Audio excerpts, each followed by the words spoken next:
जय हिंद मित्रों।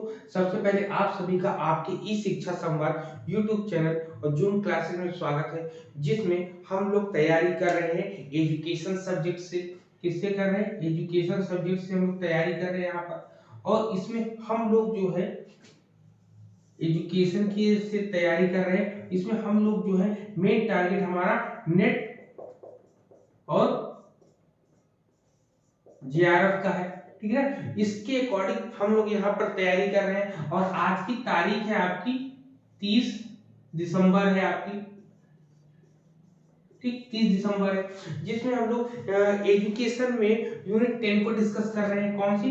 यूनिट 10 को डिस्कस कर रहे हैं। यूनिट 10 आपका इंक्लूसिव एजुकेशन है आपका, ठीक। इंक्लूसिव एजुकेशन को हम लोग यहाँ पर डिस्कस कर रहे हैं, जिसमें हम लोगों ने काफी चीजें यहाँ पर कवर कर ली है, ठीक है। हमने इनके बेसिक कंसेप्ट को क्लियर किया है कि इंक्लूसिव एजुकेशन होता क्या है, समावेशी शिक्षा क्या होती है, इसके कंसेप्ट पढ़े, इसकी थ्योरी, इसके प्रिंसिपल्स पढ़े हम लोगों ने, इसके स्कोप्स पढ़े हैं, इसके नेचर्स को हम लोगों ने डिफाइन किया है।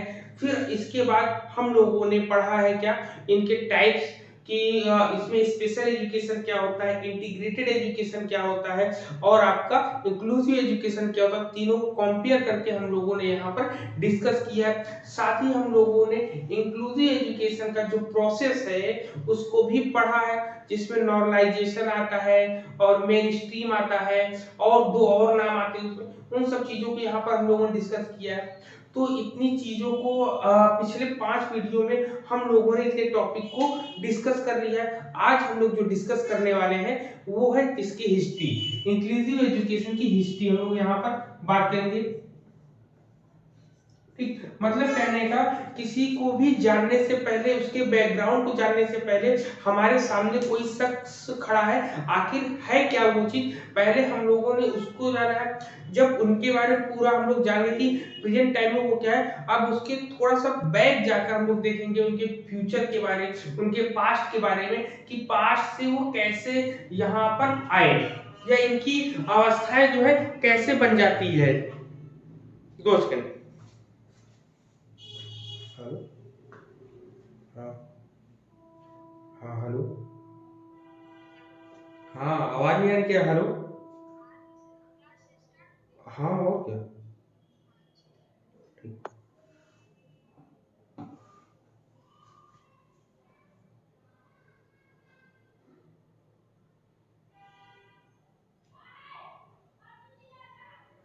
ठीक है। तो यहाँ पर हम लोग इसके इंक्लूसिव एजुकेशन के हिस्ट्री को पढ़ें। जैसे आपको केवल इतना समझना है कि किसी भी चीज को हम किस तरीके से पढ़ें, किस तरीके से जाने, उसी के क्रम को लगाकर हम लोगों ने यहाँ पर डिस्कस किया है। जिसमें हम लोगों ने क्या किया है कि सबसे पहले ये इंक्लूसिव एजुकेशन एक पर्सन मैंने मान लिया, एक पर्सन मान लिया। अब ये हमारे सामने आकर खड़ा हुआ, मैंने पूछा इनसे कि भाई आप कौन हो, तो उन्होंने बताया कि उन्होंने बताया कि मैं इंक्लूसिव एजुकेशन हूँ। तो मैंने कहा आपकी विशेषताएं क्या है, आप कहाँ से हो, आपकी परिभाषा क्या है तो इन्होंने अपनी परिभाषाएं दी कि मैं एक ऐसे ही शिक्षा के अंतर्गत आता हूँ जिसमें मैं सभी को लेकर चलता हूँ, एजुकेशन फॉर ऑल की कॉन्सेप्ट को लेकर चलते हैं हम यहाँ पे। तो मैंने पूछा कि एजुकेशन फॉर ऑल का मतलब बताओ, तो उन्होंने कहा कि देखो भाई यहाँ पर 2 प्रकार के बच्चे होते हैं, एक कौन, एक स्पेशल एजुकेशन का होता है, एक इंटीग्रेटेड का होता है। और तो मैंने कहा कि आप में क्या है, तो इन्होंने बोला कि मैं जो हूँ स्पेशल एजुकेशन से बढ़कर इंटीग्रेटेड, जो स्पेशल एजुकेशन वाले बच्चे होते हैं जिनको स्पेशल ट्रीटमेंट की जरूरत होती है, स्पेशल एजुकेशन की जरूरत होती है, जब वो मेन स्ट्रीम में मुख्य धारा में जुड़ने के लिए तैयार हो जाते हैं, तब मैं उन बच्चों को अपने साथ लेकर आता हूँ। तो मैंने कहा कि तब आप इंक्लूसिव एजुकेशन क्यों कहलाते हैं, तो उन्होंने कहा कि हमने कहा कि आप सामान्य शिक्षा क्यों नहीं कहलाते, जनरल एजुकेशन क्यों नहीं कहलाते, इंक्लूसिव एजुकेशन क्यों कहलाते हैं। तो उन्होंने कहा कि जब स्पेशल एजुकेशन वाले बच्चे थोड़ा अच्छे हो जाते हैं, जो कि सामान्य बच्चों के साथ बैठ सकते हैं, जब वो बैठते हैं तो उनके अंदर कहीं ना कहीं थोड़ी बहुत कमियां रहती हैं। तो जब सामान्य बच्चों के साथ उन बच्चों को बैठाकर हम पढ़ाते हैं तो वो इंटीग्रेटेड कहलाता है, ठीक है। जब धीरे धीरे उनकी कमियों को जब खत्म करते हैं, उनकी कमियों, मान लो सामान्य कक्षा है, सामान्य कक्षा में एक विशेष बालक वाला जो है अपनी अपनी कैपेसिटी को बढ़ाकर वहां बैठा, लेकिन उसमें कहीं ना कहीं कमी आ रही है, तो उसकी समस्या को समाधान करने के लिए इंटीग्रेटेड एजुकेशन लगे। इंटीग्रेटेड का मतलब हुआ कि सामान्य बच्चे को और जो विशेष आवश्यकता वाले बच्चे थे उसमें जो उन्होंने इंप्रूवमेंट किया, दोनों को एक साथ बैठा लेते हैं, तो वो आपका इंटीग्रेटेड होता है। अब इंटीग्रेटेड के साथ साथ यहाँ पर इंक्लूसिव एजुकेशन में क्या हुआ कि अब यहाँ पर इन दोनों को जोड़कर बैठाला जा रहा है। यहाँ पे धीरे धीरे इंटीग्रेटेड की जैसे जैसे सीमाएं खत्म होती जाएंगी, वैसे इंक्लूसिव एजुकेशन धीरे धीरे शुरू होता जाएगा। तो ये अपनी पूरी की पूरी डेफिनेशन बताई इन्होंने अपने प्रोसेस के बारे में। अब यहाँ पर क्लियर हुआ, तो अब बात आई, अब हमने इनसे पूछा कि भाई अब आप अपने इतिहास के बारे में बताओ कि आपकी अवस्थाएं, ये आपकी ऐसी अवस्था क्यों है। तो ये कहते हैं, ये बताते हैं कि हमारी प्रथम अवस्था में तो अपंगों के साथ, अब यहाँ से पॉइंट नोट करके चलिएगा, इन्होंने कहा कि प्रथम अवस्था में तो अपंगों के साथ दुर्व्यवहार किया गया तथा उन पर ध्यान नहीं दिया गया। मतलब कहते हैं कि in the first stage the disable were abuse and ignored. अब देखिए बस सीरियल से हम लोग बनाते जाएंगे।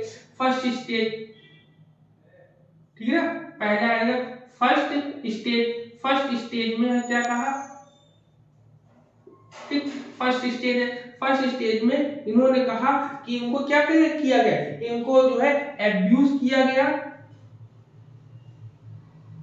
एब्यूज एंड इग्नोर किया गया है। किसको किया, इग्नोर, ठीक है। अब यहाँ पर ये ध्यान रखना है कि पहली अवस्था में एब्यूज किया गया और इग्नोर किया गया, लेकिन किसको, डिसेबल्ड बच्चों को या डिसेबल्ड लोगों को। क्या लिखेंगे, डिसेबल्ड, ठीक है ना।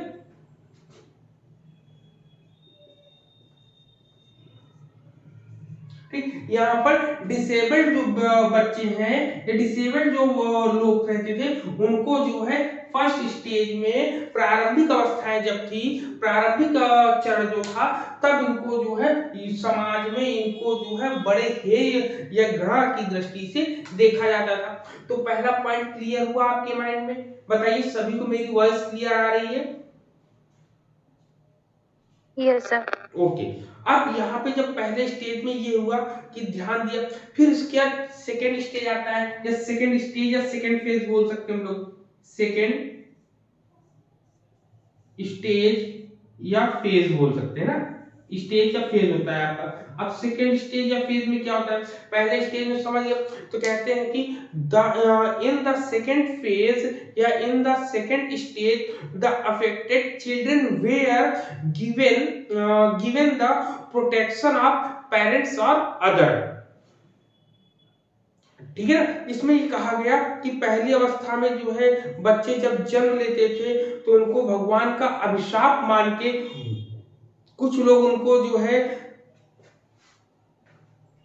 कुछ लोग जो है उनको जो है मतलब उनको पालते नहीं थे, कुछ लोग तो उनके अपंगता की वजह से उनको मार भी डालते, मतलब जैसे बच्चा पैदा होता था उसमें कोई ना कोई कमी होती थी, तो वो कहते थे भगवान का ये श्राप मिला है, इसको या तो तुम समाप्त कर दो। तो ऐसी कथाएं, ऐसी कहानियां हम लोगों को पढ़ने को मिलती है। तो पहले चरण में तो ये देखे धीरे धीरे जब परिवर्तन होने लगा, तो ये कहा गया कि दूसरे चरण में जो है बाधित बालकों को माता पिता या अन्य लोगों का संरक्षण दिया गया। मतलब पहले स्टेज में उनको जो है इग्नोर किया गया, लेकिन दूसरे स्टेज में पेरेंट्स लोगों ने, दूसरे स्टेज में क्या लिखेंगे, पेरेंट्स ने क्या किया, उनकी हेल्प किया, उनका प्रोटेक्शन किया, ठीक है ना। दूसरे पॉइंट में हम लिखेंगे पेरेंट्स लोगों ने क्या किया, प्रोटेक्शन किया, ठीक। दूसरे फेज में क्या किया, प्रोटेक्शन किया है। पहले स्टेज में उन्होंने एब्यूज और इग्नोर किया है डिसेबल लोगों को, दूसरे स्टेज में डिसेबल लोगों के लिए क्या किया, पेरेंट्स लोगों ने उनका प्रोटेक्शन किया, उनका साथ दिया है, ठीक है। तो अब यहाँ दो कंसेप्ट तो क्लियर हुआ। तो यहाँ पर ये बातें आ गई कि इसमें कहने लगा कि शारीरिक रूप से बाधितों के बारे में क्या कह रहा, शारीरिक रूप से, इधर सही आ रहा है ना, ये सही कहा। इसमें कह रहा कि शारीरिक रूप से बाधितों के बारे में सामान्यतः ऐसा कहा जाता था कि अपंग लोग जो होते हैं पूरी तरह बेकार होते हैं। क्या होते हैं? पूरी तरह बेकार होते हैं, ये स्वयं कुछ भी करने में असमर्थ है। मतलब कहते हैं it was commonly said about the physically handicapped that the handicapped are completely useless। क्या बोला? completely useless। तो यहाँ पर ये बोला गया इनके बारे में, ठीक है। क्या बोला गया था? अब इन दोनों को छोड़ दो, इन दोनों छोड़ा, तीसरे स्टेज में या हम कहें आगे इनकी मतलब धारणाएं ये बनी, मन में कंसेप्ट ये क्या बना है वो देखते हैं। तो इनके कंसेप्ट क्या बनते हैं, कंसेप्ट को देखते हैं हम।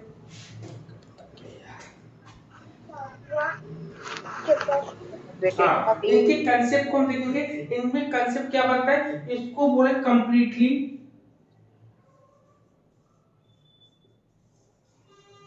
Completely useless. ठीक, इनको क्या बोला? कंप्लीटली यूजलेस बोला गया, ठीक है ना। क्या बोला? Completely useless. और बोला गया कि ये स्वयं कुछ भी करने में असमर्थ है, मतलब they are unable to do anything on their own, ठीक है, ऑन देयर ओन। फिर कहते हैं कि ये ऐसे जीव हैं जो कृपा के पात्र हैं तथा जब तक ये जीवित है तब तक इनकी देखभाल करनी होगी, ठीक है। कहते हैं कि इसमें they are unable to do anything on their own, they are creatures, they are creatures who deserve grace and have to be taken care of as long as they are alive, ठीक है ना। तो यहाँ पर ये कुल मिला के आपके माइंड में कंसेप्ट ये बैठ गया होगा कि जब पुरानी अवस्थाओं में क्या था कि जब कोई दिव्यांग बालक या दिव्यांग बच्चा जन्म लेता था तो उसको जो है समाज उसको स्वीकार नहीं करता था। तो समाज जब स्वीकार नहीं करता था तो उनके पेरेंट्स भी अपने किसी तरीके से अपने हृदय को, अपने आप को मनाकर उन बच्चों की बलि देते थे। लेकिन धीरे धीरे समय बदला, समय बदलते बदलते जो है माता पिता नहीं छोड़ सकते थे तो उन्होंने उनका प्रोटेक्शन किया, उनकी सुरक्षा करी।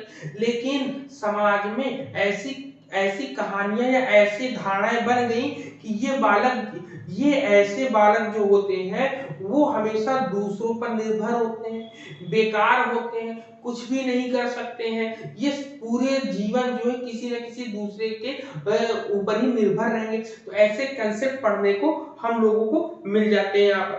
ये 3 पॉइंट क्लियर हो गए, बताओ।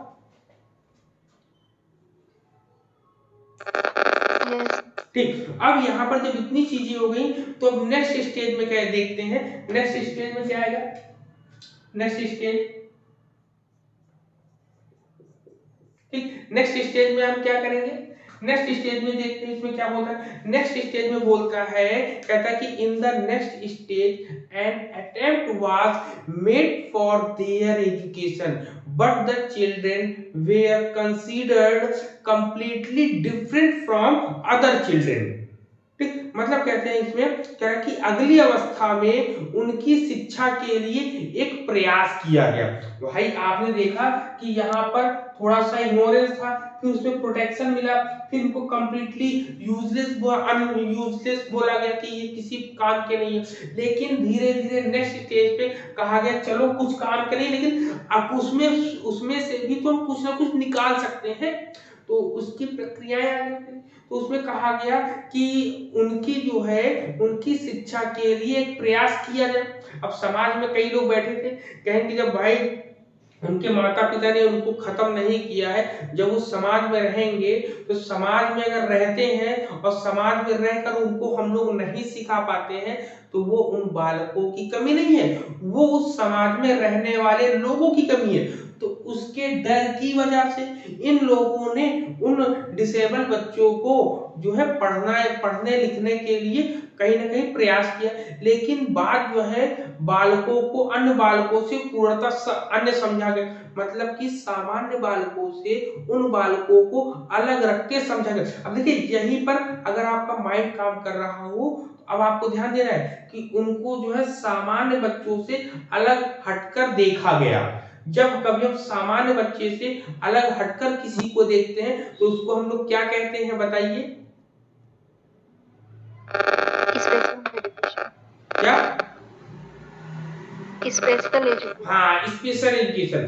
तो अब यहाँ पर जब देखा कि समाज ने कहा कि भाई समाज में जब वो बच्चे भी रहेंगे तो उनको शिक्षा का उनका कुछ ना कुछ तो उपाय करना पड़ेगा। अब उन्होंने कहा कि ये सामान्य बच्चों के साथ नहीं बैठ सकते, क्यों? क्योंकि ये पूरी तरह उन लोगों से अलग है ना, कहते considered completely different from other children ना, वो पूरी तरीके से सामान्य बच्चों से अलग है। जब ऐसी मान्यता है तो अब वहां पे स्पेशल एजुकेशन की बात उठ गई। अब समाज में सबसे पहले स्पेशल एजुकेशन, स्पेशल चिल्ड्रन को या विशिष्ट बच्चों को पहचानने की बात हुई। तो वहां पे कहते हैं कि ऐसे बालकों के लिए सामान्य शिक्षा केंद्रों में शिक्षा ग्रहण करना बहुत मुश्किल हो रहा था। कहते it was difficult for such children to get education in general education centres. ठीक, तो जब इतनी दिक्कत हुई तो जाहिर सी बात है जब ऐसी दिक्कत हो रही है तो इसीलिए देश में पहली बार विशिष्ट शिक्षा देने के लिए विद्यालय तथा शिक्षण संस्थाएं स्थापित होना शुरू हुए। ठीक है, अभी हम लोग बात करेंगे, इससे जानेंगे कि कौन कौन से शिक्षण संस्थाएं चालू हुई, लेकिन अभी इसकी कहानी जो चल रही है उस कहानी को समझना है। कहानी कैसे समझना है हम एक बार फिर से देखते हैं कि सबसे पहले जब समाज में ऐसे बच्चों को देखा गया पहले स्टेज में तो उनको धिक्कार दिया गया, उनको इग्नोर कर दिया गया। सेकंड फेज में हम देखते हैं कुछ समय बीतता है तो उनके पेरेंट्स जो होते हैं उनका प्रोटेक्शन करते हैं। फिर धीरे धीरे समाज में ये बोला कि ये कंप्लीटली यूजलेस है, इनका कोई काम नहीं हम लोग कर सकते, कुछ भी नहीं इनका उपयोग हो सकता। फिर जो है नेक्स्ट स्टेज में जब हम आते हैं तो नेक्स्ट स्टेज में कहा गया कि समाज में जब ये बच्चे हैं तो भाई इनको शिक्षा देने का भी पूरा शिक्षा इनको देना चाहिए। समाज के लोगों ने ही बोला, लेकिन समाज के लोगों ने यही बोला कि इनको जो है सामान्य विद्यालय में ना देकर विशिष्ट विद्यालयों में दी जाए, तो वहीं से इनकी संकल्पना उत्पन्न होती है। तब कहते हैं कि 20वीं शताब्दी में, ठीक, 20वीं शताब्दी में, ठीक, 20वीं शताब्दी में ये आपका 10th और 20th सेंचुरी में अगर हम बात करें, 20th सेंचुरी में अगर हम बात करें तो कहते हैं कि 20वीं शताब्दी के उत्तरार्ध में, मतलब आगे में उत्तरार्ध में नवीन विचारों तथा अवधारणाओं ने नवीन विचारों तथा अवधारणाओं ने बाधित बालकों की शिक्षा के लिए एक नई दिशा का द्वार खोला। ठीक है ना, कह कब? तो याद के 20वीं शताब्दी में जो है इनके लिए अनेक धीरे धीरे बहुत से कार्य होने लगे। अब धीरे धीरे पूरे विश्व में हुए। अब जब इतने कंसेप्ट यहाँ पर क्लियर हो गए, अब हम देखेंगे अन्य देशों, मतलब विशेष रूप से किस देश में इसकी मूल जड़ें हम लोगों को देखने को मिलती हैं। इसकी किसकी इंक्लूसिव एजुकेशन की मूल जड़ें जो है हम लोगों को कहां पर देखने को मिलती है। क्लियर है? एक क्वेश्चन लिखिए सब लोग, चलिए क्वेश्चन लिखिए, सभी लोग लिखिए। विश्व में लिखेंगे,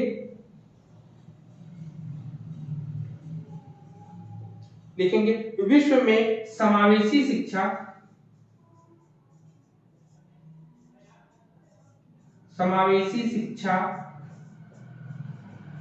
ठीक है, लिखेंगे विश्व में समावेशी शिक्षा का इतिहास,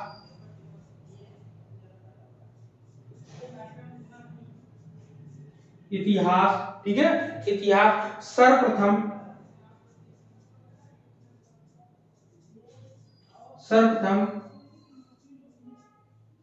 कहां, ठीक है, सर्वप्रथम कहां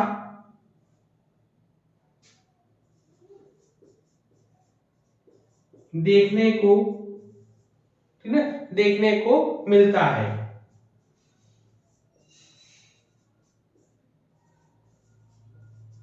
ठीक, ऑप्शन नंबर 1 लिखिएगा, ऑप्शन नंबर 1 लिखिएगा भारत, ऑप्शन नंबर 2 लिखिएगा अमेरिका, ऑप्शन नंबर 3 लिखिएगा, ऑप्शन नंबर 3 लिखेंगे रूस, ठीक है, ऑप्शन नंबर 3 रूस लिखिएगा, ठीक है, ऑप्शन नंबर 4 लिखिएगा यूरोप, क्या लिखेंगे यूरोप, और इसमें ए बी करके बनाइएगा। ए में लिखिएगा आप 1 और 2, 1 और 2, बी में लिखिएगा, बी में आप लिखिएगा 2 और 3, 2 और 3, सी में लिखिएगा, सी में लिखिएगा 1 और 4, 1 और 4, और डी में लिखिएगा आप, डी में लिखेंगे 2 और 4, डी में लिखिएगा 2 और 4, ठीक है, ऐसे लिखिए इसको। ठीक है, अब इस क्वेश्चन को यहीं पर ऐसे ही बना रहने दो। अब जब हम इसके आगे पढ़ेंगे आप इसके उत्तर को बड़े आराम से बता ले जाएंगे, ठीक है ना। अब देखते हैं, अब यहाँ पर जो हम 20वीं शताब्दी की बात के बाद अब हम अन्य देशों में देखेंगे, अलग अलग देशों में कि क्या क्या बातें कही गई होंगी, ठीक है ना।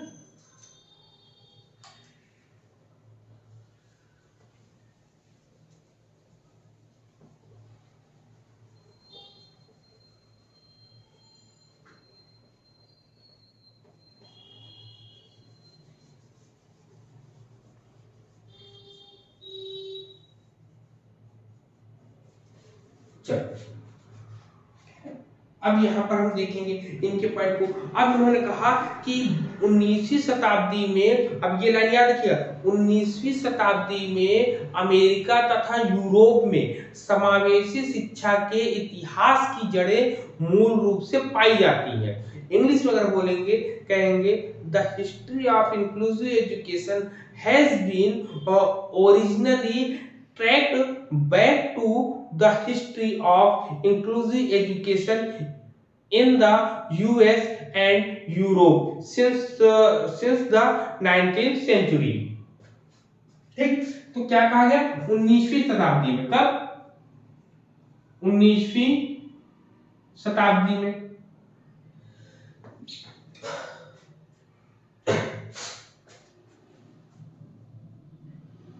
ठीक है, कब 19वीं शताब्दी में हम लोग कहां पर देखने को मिलता है, यहां पर यूरोप में। ठीक, तो ये आपके क्वेश्चन का आंसर यहां पर मिल गया। अब बताओ कौन सा ऑप्शन यहां पर सही होगा आपका, बताइए कौन सा ऑप्शन सही होगा। सर यूरोप और अमेरिका। हाँ, यूरोप मतलब कि अमेरिका और यूरोप, तो यहाँ पर डी वाला ऑप्शन सही होगा। अब एग्जाम में क्वेश्चन डिट्टो ऐसे ही बनकर आपके आते हैं ना, सीधे अगर पूछते तो सही बात है ना, सीधे नहीं पूछते हैं तो इसी तरीके से हम लोग बता सकते हैं।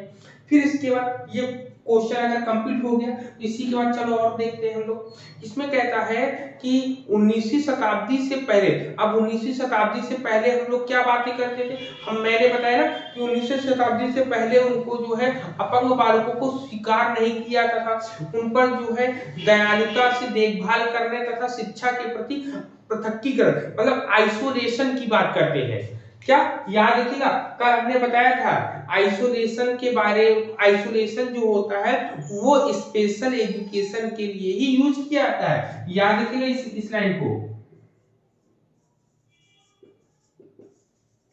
आइसोलेशन, आइसोलेशन का मतलब होता है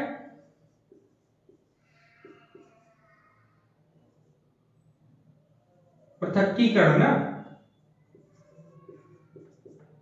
पृथक्कीकरण, फिर अलगाव भी बोल सकते हैं सर। हाँ, अलगाव बोलते हैं, अलगाव भी बोल सकते हैं। अलगाव तो यही बताया कि जब सामान्य बच्चों से हम उनको भिन्न मानते हैं, अलग मानते हैं, तो वही है अलगाव या पृथक्कीकरण होता है आपका, ठीक है ना। ये आइसोलेट के संकेत मिलते कब, 19वीं शताब्दी से पहले, जब 19वीं शताब्दी आई तब ऐसा नहीं था, उससे पहले ये चीजें मिलती है। तो कहने का मतलब अगर एक क्वेश्चन और बनता है कि विशिष्ट शिक्षा का जो जन्मदाता है वो कौन सा देश है। अभी तो हम लोगों ने इंक्लूसिव एजुकेशन की बात करी थी, लेकिन स्पेशल एजुकेशन की अगर हम बात करें तो स्पेशल एजुकेशन मुख्य रूप से कहां पर मिलता था। आप ये क्वेश्चन और लिख सकते हैं कि विश्व में स्पेशल एजुकेशन के जन्मदाता कौन सा देश है। विश्व में स्पेशल एजुकेशन या विशिष्ट शिक्षा का जन्मदाता कौन सा देश है। वही 4 ऑप्शन आपके सामने आ जाएंगे और ये आप जो है वो नीचे का साफ नीचे जो है हटा देंगे। यही 4 ऑप्शन में से आप बताएंगे यूरोप को जो है विशिष्ट शिक्षा का जन्मदाता माना जाता है या जन्मदाता कहा जाता है। क्लियर। ये लाइन भी लिखिए आप लोग अपने कॉपी में, जो है इस पॉइंट को नोट करते जाइए जो मैंने बताया।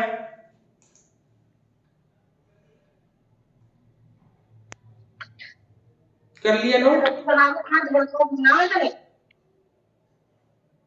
क्या बोले सर? ये बताइए सर कि आपने बताया था सर 19वीं शताब्दी के पहले आइसोलेशन के संकेत मिलते, मतलब 19वीं शताब्दी के पहले जो स्पेशल एजुकेशन थी ना सर।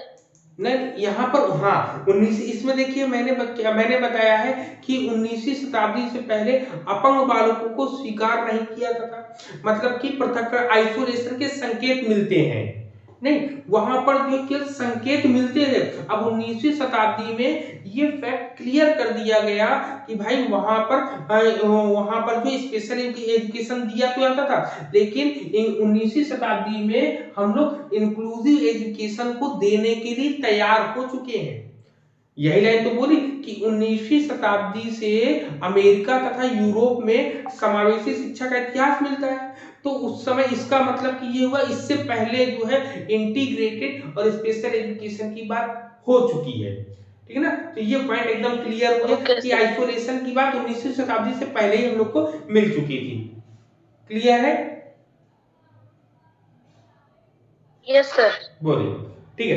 अब यहाँ पर जब इतने पॉइंट्स हम लोग को क्लियर हो गए तो यहाँ पर अब इंक्लूसिव एजुकेशन के विकास में कुछ लोगों ने जो है बहुत बड़े काम किए हैं। उन बड़े काम करने वालों के नाम को भी हम लोग यहाँ पर डिस्कस करेंगे वन बाय वन ना। सबसे पहले JME इटार्ड का नाम आता है। किसका नाम आता है? इटार्ड का। इटार्ड का नाम सुना है ना, मैंने बताया था अभी जब क्लास हम लोग की चल रही थी। चलिए उसको नोट करते हैं। अब वन बाय वन उन लोग के बारे में डिस्कस कर लेते हैं।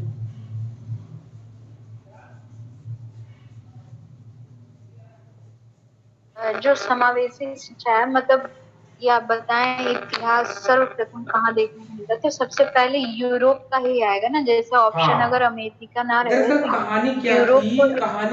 कहानी ये थी कि यूरोप में ही सबसे यूरोप में ही जो है इसके पहले संकेत मिले थे। यूरोप में ही इसकी खोज किया थी, लेकिन यूरोप में मतलब इतने विद्वान लोग नहीं थे जो उसके बारे में बता सके। तो अमेरिका को जब ये पता चला तो अमेरिका से लोग जो है यूरोप आते थे और वहां की चीजों को उनके बारे में सर्च करते थे और तब वो अपने देश जाते थे। इसलिए अमेरिका और यूरोप दोनों का मिलता है, लेकिन अगर जन्मदाता कहा जाए तो यूरोप माना जाएगा आपका। ठीक जी सर। हाँ। अब इसके बाद हम लोग करते हैं पहले पॉइंट, कुछ विद्वान के नाम हम लोग को डिस्कस कर रहे हैं। सबसे पहले पॉइंट पे हम लोग करेंगे JME इटार्ड के बारे में। ठीक है ना। इटार्ड के बारे में, इटार्ड क्यों फेमस है ये भी हम लोग डिस्कस करेंगे अभी।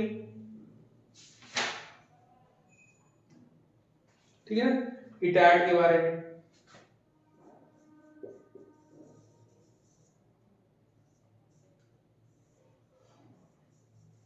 सर इनका पूरा नाम क्या बोले? JMD। हाँ, JMG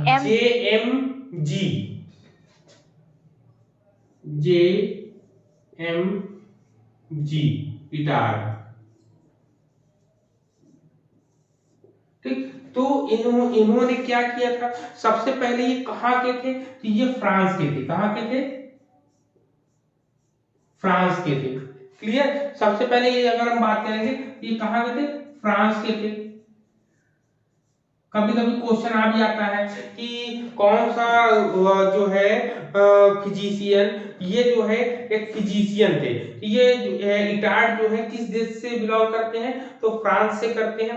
क्या थे ये एक फिजिशियन थे। क्या थे?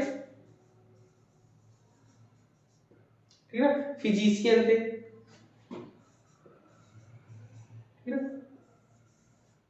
फिजिशियन मतलब भौतिकवादी थे, फिजिशियन थे, मतलब कहते हैं कि फ्रांस के फिजिशियन इटार्ड को समावेशी शिक्षा के इतिहास का अग्रणी या अग्रदूत माना जाता है।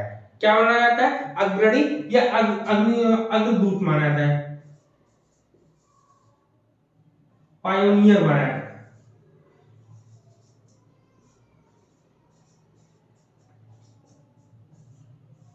अग्रणी या अग्रदूत माना जाता है किसके लिए? इंक्लूसिव एजुकेशन के लिए। याद रखिएगा, यहां पे लिख लेंगे इंक्लूसिव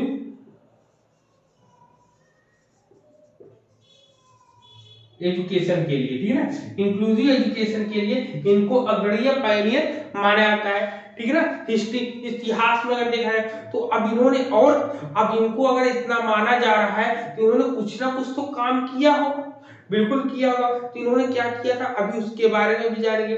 मतलब इटार्ड जो है पहले ऐसे व्यक्ति थे जिन्होंने समावेशी शिक्षा अपंग बालकों के लिए प्रारंभ करी। तो बहुत बड़ा काम था कि अपंग बालकों के लिए इन्होंने इंक्लूसिव एजुकेशन की व्यवस्था करेगी। मतलब Itard was the first person to introduce inclusive education for disabled children. याद रखिएगा, बहुत बड़ा नाम है। अब कैसे नाम है, कैसे इन्होंने काम किया, ये उसके बारे में जानते हैं कि 19वीं शताब्दी के प्रारंभिक वर्षों में इन्होंने विक्टर, किसका?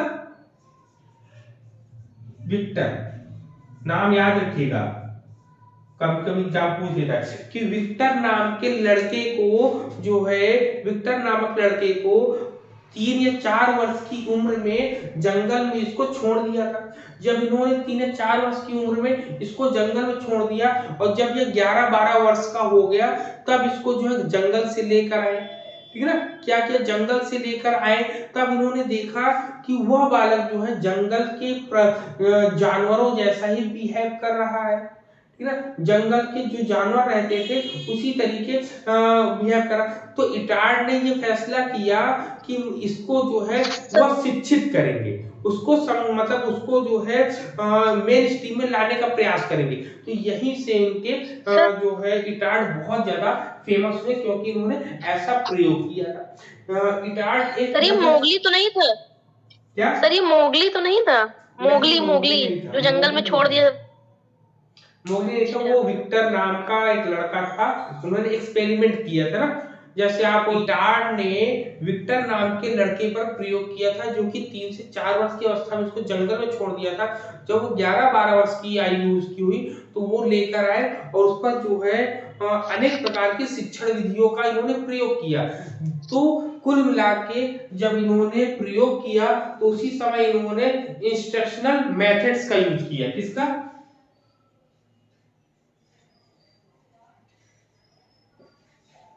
इंस्ट्रक्शनल मेथड्स का।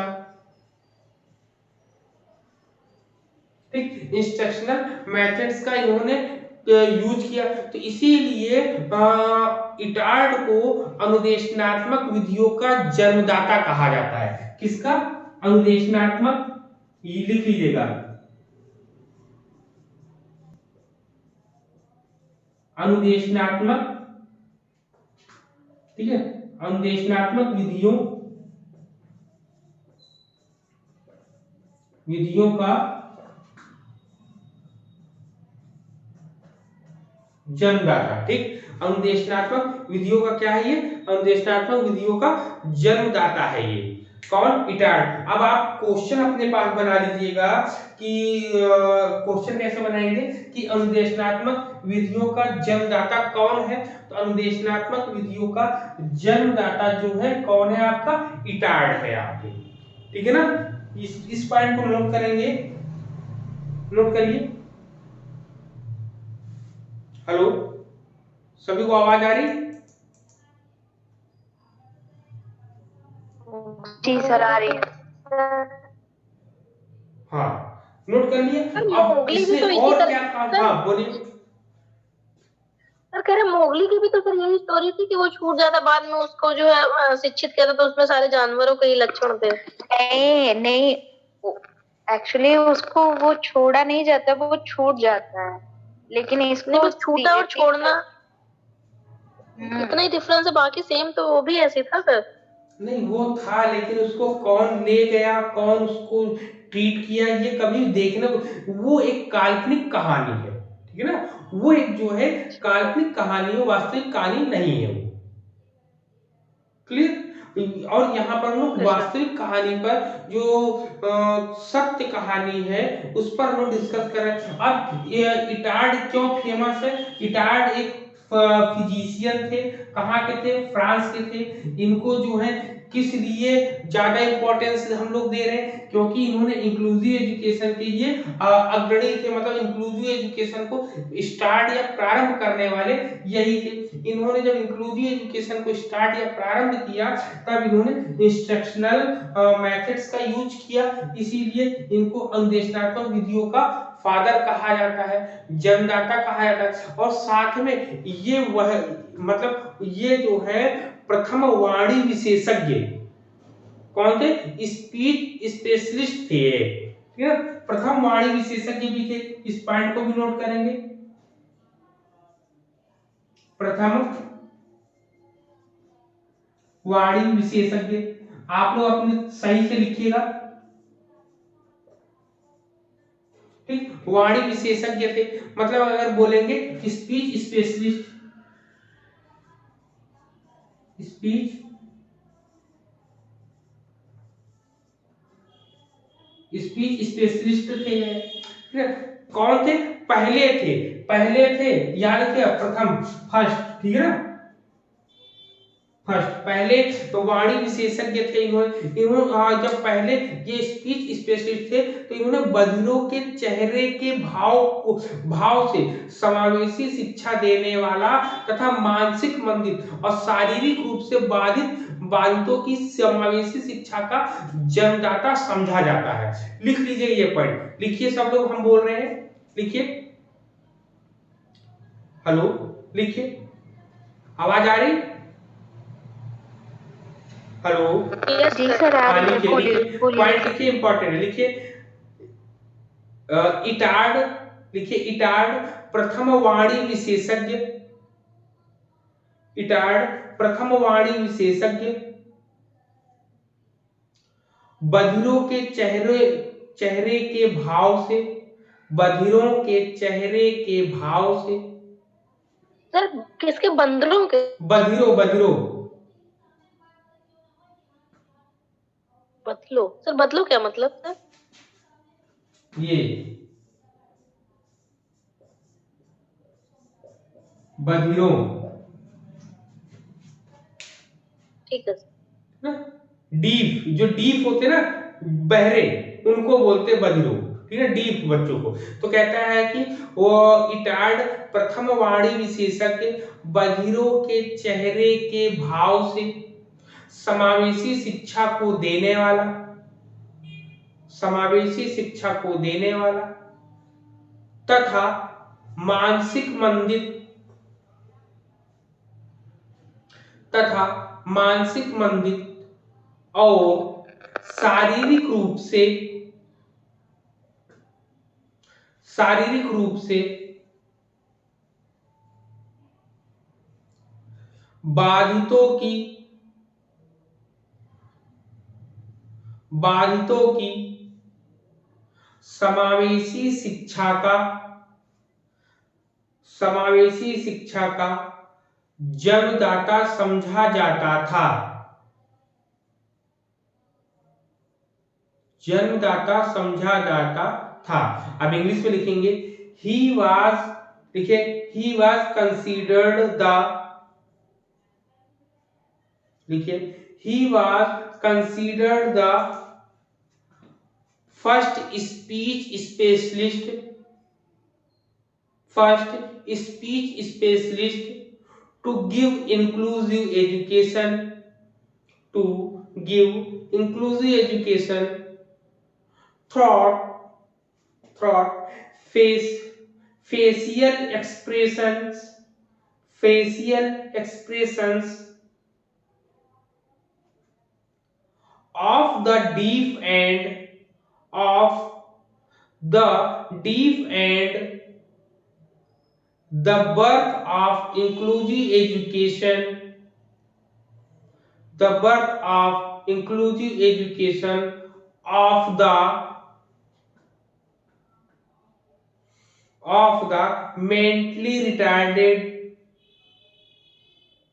mentally retarded and physically challenged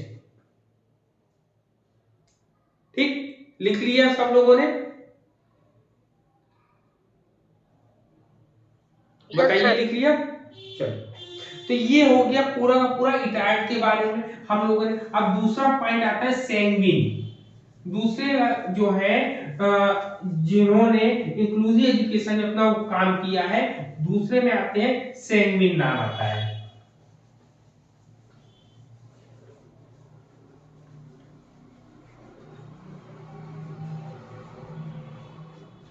अब हम लोग बात करेंगे सैंग्विन के बारे में ई सैंग्विन दूसरे पॉइंट पे करेंगे बात करेंगे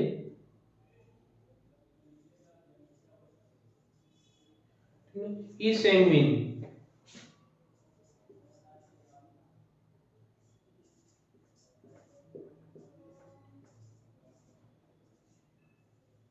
ठीक ई सैंग्विन के बारे में देखिए हम लोग बात करेंगे ई सैंग्विन कौन तो ये जो है ई सैंग्विन जो है कहते हैं कि Seguin is not as a great teacher of mentally retarded children मतलब मानसिक मंदित बालकों के ये शिक्षक थे किसके थे मानसिक मंदिर बालकों के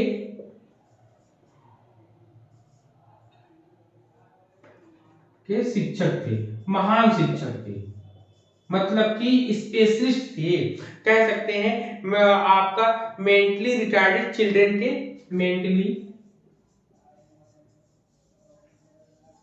रिटार्डेड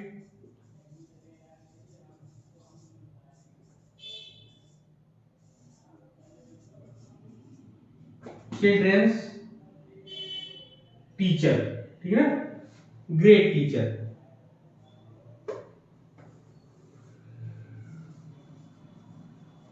ग्रेट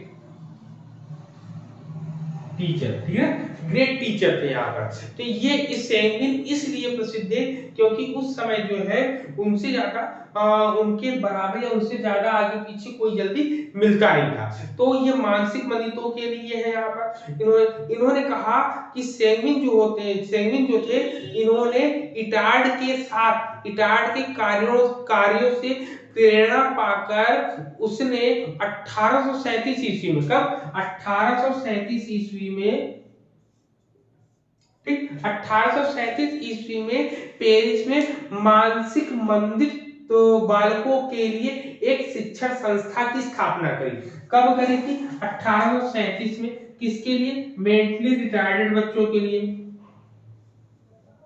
मेंटली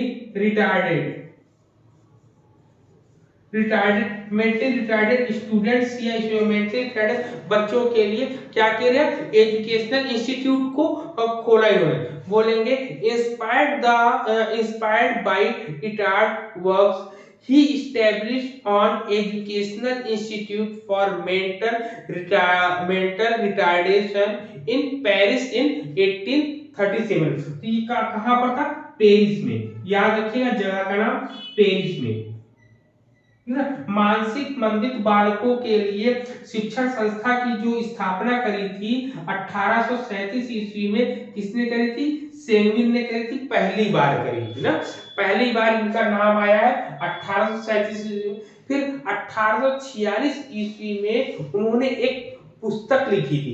याद रखिएगा, इस पुस्तक का नाम आ सकता है, इनकी जो पुस्तक है, पुस्तक बुक का नाम क्या है, याद रखिएगा ना। बुक का नाम था इडियट। क्या नाम था? इडियट। ठीक है ना। हेलो सर किस सन में? ये आपका 1846 में, ठीक है ना, 1846 ईस्वी में। लिख लीजिए।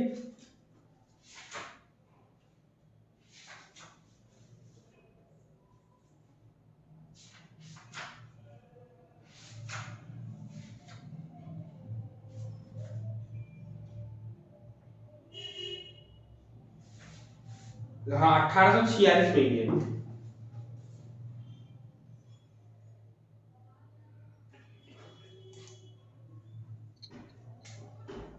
1846 में थी क्रिएटरी एंड, का नाम हाँ बुक का नाम लिखिए, लिखिए।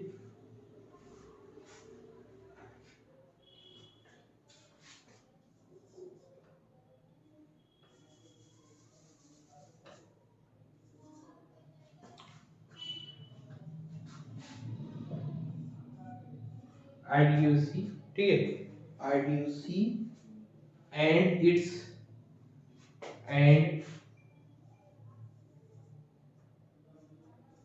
इट्स, ठीक है ना, IDUC एंड इट्स, ठीक है ना, and it's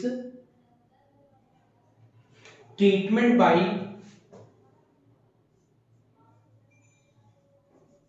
treatment treatment bye, ठीक है, ट्रीटमेंट बाय द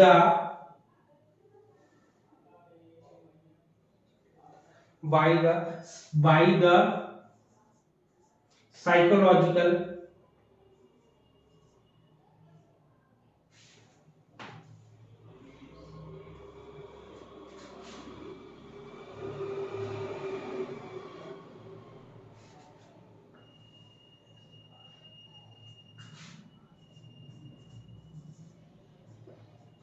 साइकोलॉजिकल, ठीक है ना, साइकोलॉजिकल मेथड मेथड, ये बुक का नाम है, ठीक है ना, बुक का नाम है। अगर बुक का नाम अगर हम हिंदी में लिखना चाहेंगे तो हिंदी में इधर कहाँ लिखे, हिंदी में लिखिए, मैं बोल देता हूँ, लिखिए मूर्खता और, लिखिए मूर्खता और इसका, मूर्खता और इसका शारीरिक विज्ञान, मूर्खता और इसका शारीरिक विज्ञान की विधियों द्वारा उपचार,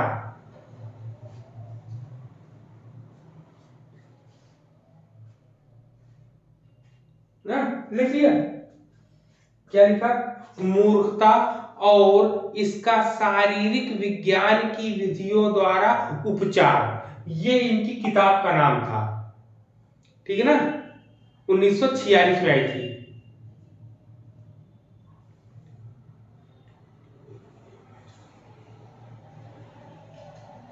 क्लियर है? जी सर। है ना, तो ये इनकी इंपॉर्टेंट थी, इसीलिए फेमस थे। सबसे ज्यादा अगर ये फेमस थे तो किस लिए थे? ये अपनी बुक के लिए फेमस थे, और इन्होंने मेंटली रिटार्डेड और चिल्ड्रन के लिए सबसे पहले शिक्षण संस्थाओं को खोलने की बात करी थी यहाँ पर। क्लियर है ये पॉइंट? अब चले नेक्स्ट पॉइंट पे हम लोग। सर सर बोले बोले बोले। बात कही थी या खोली थी? संस्था। खोली थी उन्होंने।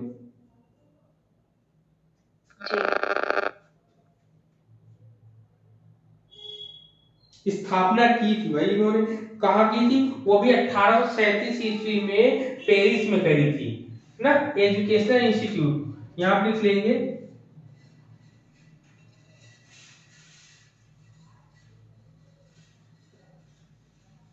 एजुकेशनल इंस्टीट्यूट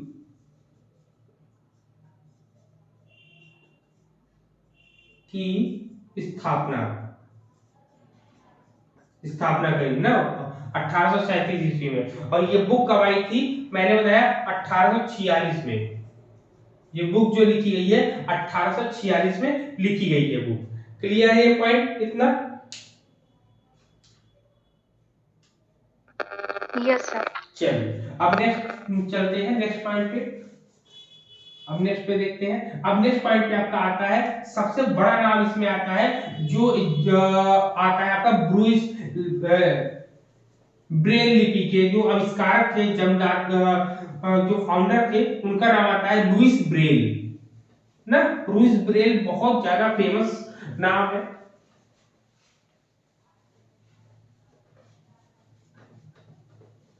चलिए लुइस ब्रेल के बारे में हम लोग डिस्कस करेंगे। सबसे पहले लुइस ब्रेल, ठीक। लुइस ब्रेल के बारे में हम बात करेंगे तो इनका लुई लुई या लुइस भी कहीं पढ़ते हैं, लिखेंगे LOUIS, लुइस ब्रेल, ठीक है। लुइस ब्रेल के बारे में अगर हम लोग बात करेंगे तो ये क्यों फेमस थे बताइए जरा।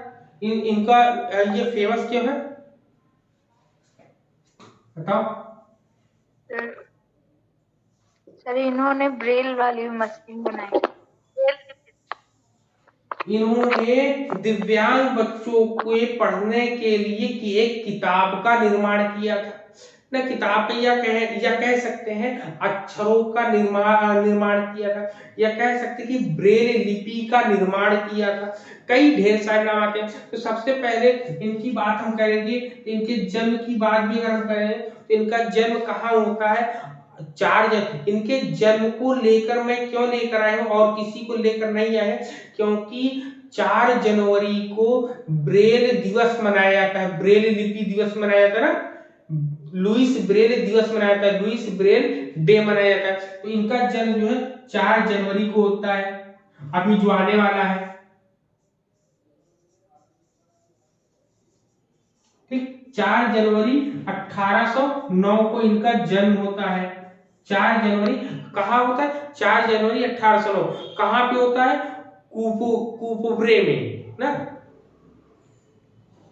कूपोब्रे फ्रांस। कुल मिला के इनका जन्म जो होता है फ्रांस में होता है। इनका जन्म कहाँ होता है, फ्रांस में होता है। और इनकी मृत्यु कब होती है, 6 जनवरी को।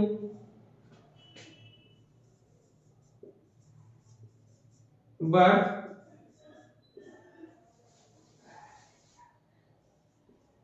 जन्म और मृत्यु, ठीक है। जन्म और मृत्यु की बात करेंगे, ठीक ना। डेथ की हम बात करेंगे, डेथ की और बर्थ की अगर हम बात करेंगे तो यहाँ पर 4 जनवरी को इनका जन्म होता है, वहीं 6 जनवरी को इनकी मृत्यु हो जाती है, ठीक है। 2 दिन बाद नहीं होती है, बल्कि कितने 1852 में होती है। कब होती है, 1852 में होती है, क्लियर।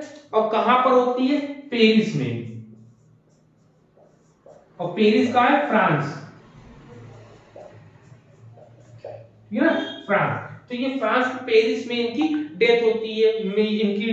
तो यहाँ पे ये याद रखना है इनकी ये 4 जनवरी को ही लिख लीजिएगा आप लोग, 4 जनवरी को लुइस ब्रेल दिवस मनाया जाता है, लिख लेंगे, ठीक है। इनको अब लिखेंगे, इनको जो है ब्रेल लिपि का जन्मदाता कहा जाता है, ब्रेल लिपि, ठीक है। ब्रेल लिपि, ब्रेल लिपि को इंग्लिश में क्या बोलते हैं, ब्रेल स्क्रिप्ट ना, ब्रेल स्क्रिप्ट, ठीक है। ब्रेल स्क्रिप्ट होता है आपका। ब्रेल स्क्रिप्ट के ये क्या है, फादर है, या कह सकते हैं फादर है या जन्मदाता, जन्मदाता है ये, क्लियर। इतने हैं। इनको जो है इनका एक निक नेम है, निक नेम नेत्रहीनों के मसीहा, क्या लिखेंगे, इनका उपनाम या कह सकते हैं निक नेम क्या है इनका,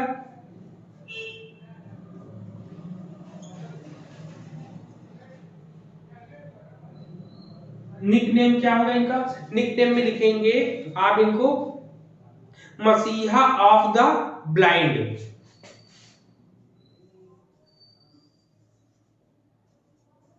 ठीक, मसीहा ऑफ द ब्लाइंड, ठीक है ना। लिखेंगे नेत्रहीनों के मसीहा ये कहलाते हैं। तो ये इनके बारे में थी पूरी की पूरी। क्लियर है इतने पॉइंट? यहाँ पर जितनी भी चीजें हम लोगों ने लिखी, हम लोगों ने डिस्कस की है, पूरा पूरा क्लियर है? ठीक। अब इनके बारे में क्या जाने? इनके बारे में ये है कि जब ये छोटे थे, बचपन में ही एक दुर्घटना के कारण जो है इनकी आंखें जो है चली जाती हैं। इतना लिख लिया पूरा सब लोगों ने? बताइए।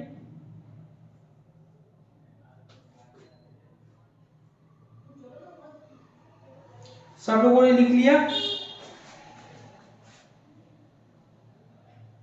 Yes sir.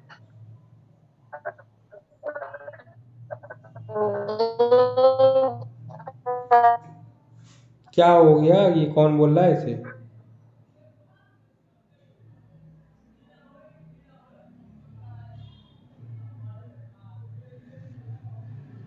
हो गया? अब सही है, चलो। Yes sir. हाँ, अब इतनी चीजें हो गई। अब इनके बारे में अगर हम पूछेंगे या बात करी जाए तो इनकी आंखें कैसे थे? ये बचपन से अंधे नहीं थे, एक दुर्घटना में जो है इनकी आंखें चली गई थी, तो ये दृष्टिहीन हो गए थे। तो ब्रेल पद्धति एक तरह, मतलब इन्होंने ब्रेल पद्धति का निर्माण किया। अब अगर पूछा जाता है कि लुइस ब्रेल ने इस पद्धति का निर्माण कब किया या इस पद्धति का आविष्कार कब किया, तो याद रखना बहुत कम जगह हम लोगों को पढ़ने को मिलता है कि इन्होंने 1921 में, याद रखिएगा, सॉरी 19 कह रहा हूं, 1821 में, 1821 में, ठीक है ना। इस ब्रेल लिपि का जो आविष्कार जो है 1821 ईस्वी में किया था, लिख लीजिएगा, है ना। लेकिन अब इसमें ने इन्होंने आविष्कार तो 1821 में करते हैं, लेकिन 1819 और 1829 ईस्वी में इन्होंने 6 बिंदुओं वाली, मतलब कई संशोधनों के बाद, इसमें मतलब कई संशोधन हुए, तब 1829 में कई संशोधनों के बाद 6 पॉइंट वाले में ना 6 बिंदुओं, 6 पॉइंट ब्रेल लिपि का निर्माण हुआ। 6 पॉइंट लिखिएगा, 6 पॉइंट, 6 पॉइंट ब्रेल स्क्रिप्ट, ठीक है।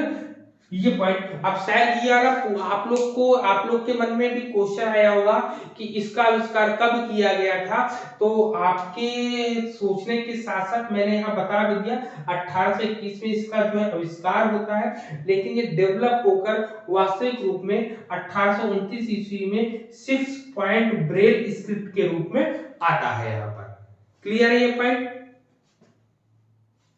लिख लिया सब लोगों ने? सर ये क्लियर है? हाँ सर। सर 6 पॉइंट ब्रेल लिपि का क्या मतलब है? क्या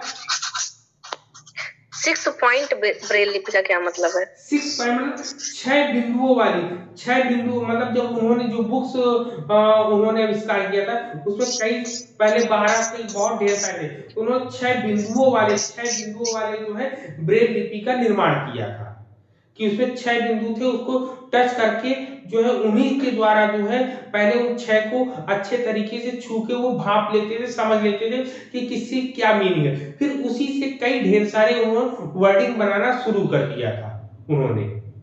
क्लियर सर? हाँ। तो सर ये लाइफ टाइम, मतलब उसके बाद जब इनका एक्सीडेंट हुआ तो ये लाइफ टाइम के लिए ब्लाइंड थे कि फिर बाद में सही हुए? नहीं, तब कभी नहीं सही हुए। जब ये ब्लाइंड हो गए, ब्लाइंड होने के बाद ही इन्होंने ब्लाइंडनेस में ही जो इन्होंने बुक का ये ब्रेल लिपि का निर्माण किया है। जब ये ब्लाइंड थे तभी इन्होंने किया है, क्योंकि बचपन में ही इनकी आंखें चली गई थी। तो जब इनका जन्म जो होता है 1819 में होता है, जब इनकी कुछ समय बाद आंख चली गई तो इन्होंने जो है 1821 ईस्वी में इन्होंने इस लिपि का निर्माण कर दिया, और फिर 1829 में इसको म्यूट कर ले सब लोग, म्यूट कर ले सब लोग। कौन है भाई?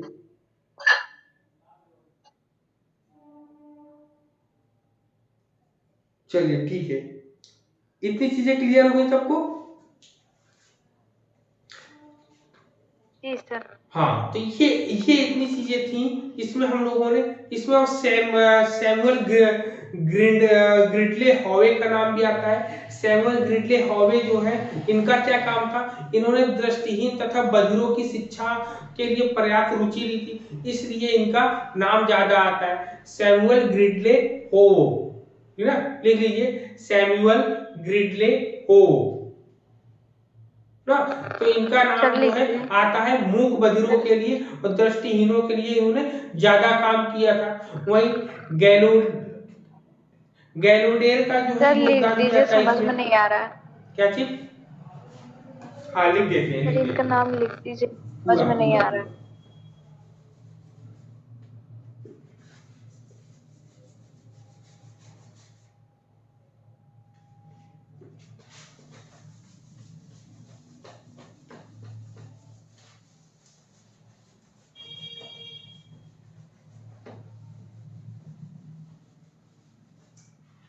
ठीक, तो यहाँ पर अब हम लोग बात करेंगे सैमुअल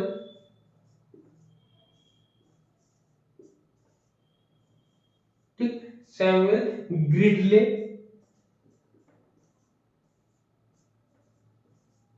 ग्रिडले हो, ठीक है। सैमुअल ग्रिडले हो, ये क्यों फेमस है? इन्होंने दृष्टिहीन तथा बधिरों के लिए इन्होंने काम किया। ये कहाँ के थे? ये अमेरिका के थे। कहाँ के थे? अमेरिका के थे, ठीक है ना। अमेरिका के होने के साथ साथ ये क्या थे? ये फिजिशियन थे। क्या थे? ये फिजिशियन थे, ठीक है। फिजिशियन होने के साथ साथ इन्होंने क्या काम किया था? इन्होंने कुल मिला के इंटरेस्ट लिया था किसकी किसके लिए इंटरेस्ट लिया? ब्लाइंड एंड डीफ के लिए। किसके लिए? ब्लाइंड एंड डीफ के लिए। क्या क्या लिया था? इंटरेस्ट लिया था पढ़ाने के लिए या एजुकेशन के लिए इनकी, ठीक। मतलब कि सैमुअल ग्रिडले हो जो थे, इन्होंने, ये अमेरिका में रहते थे, अमेरिकन थे, ये फिजिशियन थे। इनको ये क्यों फेमस है? फेमस इसलिए है क्योंकि इन्होंने ब्लाइंड और डीफ की शिक्षा की बात कही थी। तो इसमें इन्होंने लोरा नाम की, लोरा क्रीडल मैन,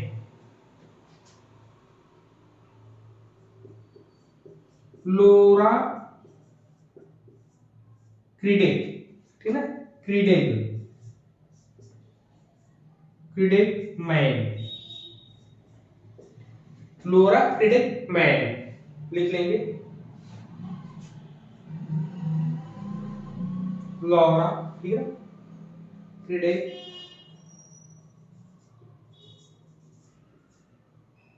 क्रीडेल, ठीक, लोरा क्रीडेल मैन, ठीक।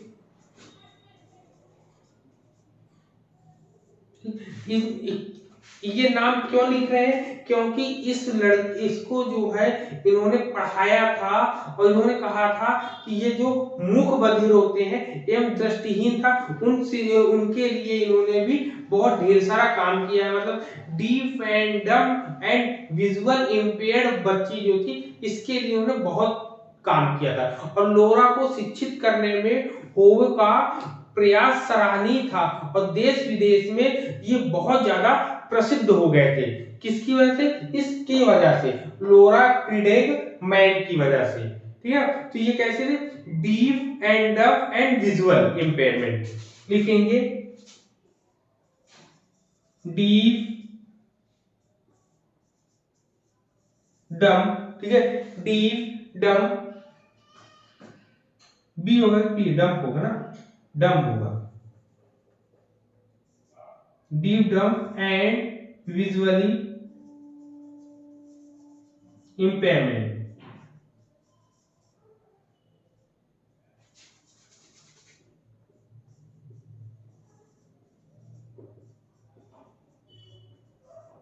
ठीक, इम्पेयरमेंट, ये थी कंडीशन यहाँ पर। इसीलिए ये जो है सैमुअल ग्रिडले वो जो है सबसे ज्यादा फेमस हुए थे। क्या हुए थे पता चल हो गया?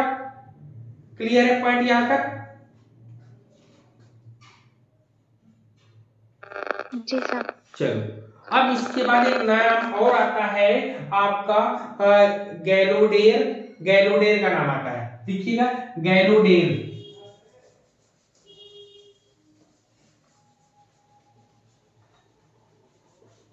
अब गैलोडेर का नाम लिखेंगे,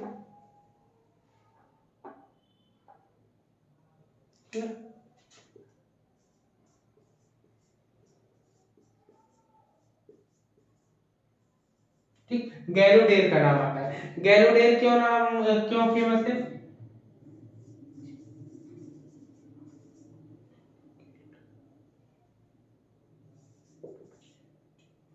गैलोडेट्स का नाम क्यों आता है फेमस, इसके बारे में भी जान लेते हैं हम लोग। ठीक है, ये क्यों फेमस थे? ये इन्होंने कहते हैं इनका पूरा नाम जो था थॉमस हॉपकिन गैलोडेर, इनका नाम था थॉमस हॉपकिन गैलोडेर। इन्होंने क्या किया था? इन्होंने बधिरों की शिक्षा में अधिक रुचि ली थी। किसके लिए इंटरेस्ट लिया था? डीफ बच्चों के लिए। किसके लिए? डीफ। डीफ मतलब बधिरों के लिए। बधिरों की एजुकेशन की बात करी थी, ठीक, एजुकेशन की बात करी थी। ठीक है ना, ये क्या थे इन्होंने। अब देखिए ये फेमस क्यों है, इससे पहले भी बात हुई थी, ये भी बात कर रहे हैं, लेकिन ये फेमस इसलिए हुए थे क्योंकि इन्होंने रेजिडेंशियल एजुकेशन इंस्टीट्यूट की बात करी थी। किसकी? रेजिडेंशियल, ये की पॉइंट्स लिखिएगा, रेजिडेंशियल रेजिडेंशियल एजुकेशन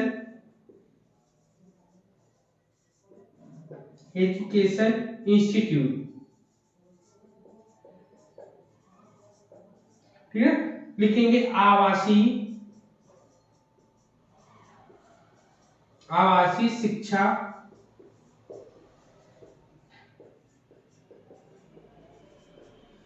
संस्थान। ठीक है ना, इन्होंने सबसे पहले आवासीय शिक्षा संस्थान की बात करी थी और इन्होंने इसकी स्थापना भी करी। इन्होंने केवल बात नहीं करी थी बल्कि इन्होंने इसकी स्थापना भी करी थी। कब करी थी? 1817 ईस्वी में। याद रखिएगा 1817 ईस्वी में हार्टफॉर्म नामक शहर अमेरिका में। ठीक है ना, कहां करी थी? अमेरिका में। ठीक, अमेरिका में इसकी स्थापना हुई थी। याद रखिएगा, अगर ये हम कह सकते हैं विश्व का पहला आवासीय शिक्षा संस्थान कौन सा है बधिरों के लिए, तो डीफ के लिए क्या था? आवासीय शिक्षा संस्थान, जिसका नाम था सॉरी, जो कहां पर था? अमेरिका में था। ठीक है ना, और इसको अगर पूछा जाए कि इसको किस नाम से जानते हैं, तो इसको जो है गैलोडेर के नाम से ही रखा गया था। किस नाम से रखा गया था इसको? इसको गैलोडेर के नाम से ही रखा गया था। इसको गैलोडेर के नाम से ही रखा गया था। क्लियर है? इतने पॉइंट्स क्लियर है कि गैलोडेर का नाम क्यों हम बार बार पॉइंट इसको लिखा रहे हैं, क्यों बता रहे हैं, बताइए। Yes sir. ठीक, तो ये हो गया। अब यहीं पर ये पॉइंट क्लियर हो गया। एक नाम आता है जॉर्ज डाल गार्नो। क्या है? जॉर्ज डाल गार्नो। लिखेंगे यहाँ पे, दिख रहा है? दिख रहा है, लिखिएगा जॉर्ज, लिखेंगे जॉर्ज डाल गार्नो।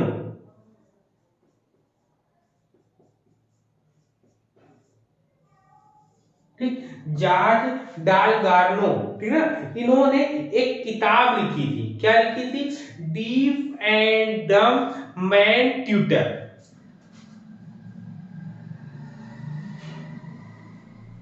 बुक थी डीफ एंड, दिख रहा है? हाँ दिख तो रहा है। डीफ एंड डम डीफ एंड डम, ठीक है, डीफ एंड डम मैन ट्यूटर, मैन ट्यूटर, ठीक है ना, ये किताब का नाम है। अगर हिंदी में बोलेंगे लिखेंगे मूक व बधिर लोगों का अध्यापक, लिखेंगे मूक व बधिर लोगों का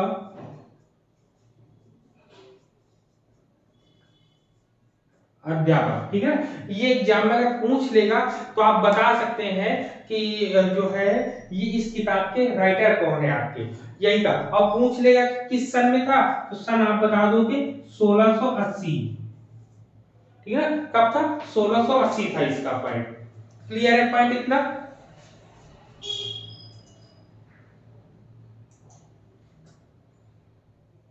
बताइए इतने पॉइंट्स क्लियर है सबको? Yes sir. ठीक, तो यहाँ पर इतनी चीजें हम लोगों ने डिस्कस कर लिया है। अब इसके बाद हम लोग कल की डेट में देखेंगे कि ओवरऑल हम लोग देखेंगे कि शिक्षा की मुख्य धारा से जोड़ने के लिए और कितने विश्व में संस्थाएं खोली गई। अभी 19वीं शताब्दी तक हम लोग चले हैं। अब समावेशी शिक्षा के संदर्भ में जो विश्व स्तरीय प्रयास थे, मतलब ओवरसीज डेवलपमेंट, अगर हम बात करेंगे ओवरसीज डेवलपमेंट से रिलेटेड हम लोग कल की डेट में बात करेंगे, जिसमें यूएनसी का हम पढ़ेंगे, United convention, United nation convention के बारे में हम लोग कल पढ़ेंगे। हम लोग एजुकेशन फॉर ऑल 1990 में जो आया था वो पढ़ेंगे हम लोग, ठीक है ना। फिर वो डाकर सेनेगल में एक विश्व शिक्षा सम्मेलन होता है आपका, उसको कल हम लोग पढ़ेंगे ना। फिर उसी में हम लोग कल की डेट में बहुत इंपॉर्टेंट कल की क्लास होने वाली, क्योंकि कल हम लोग NIBS पढ़ेंगे, NIHH पढ़ेंगे, NIOS पढ़ेंगे, NIMH पढ़ेंगे, मतलब इन चार के अलावा और भी बहुत सी क्लास और भी इंपॉर्टेंट होने वाली है, आज से भी ज्यादा।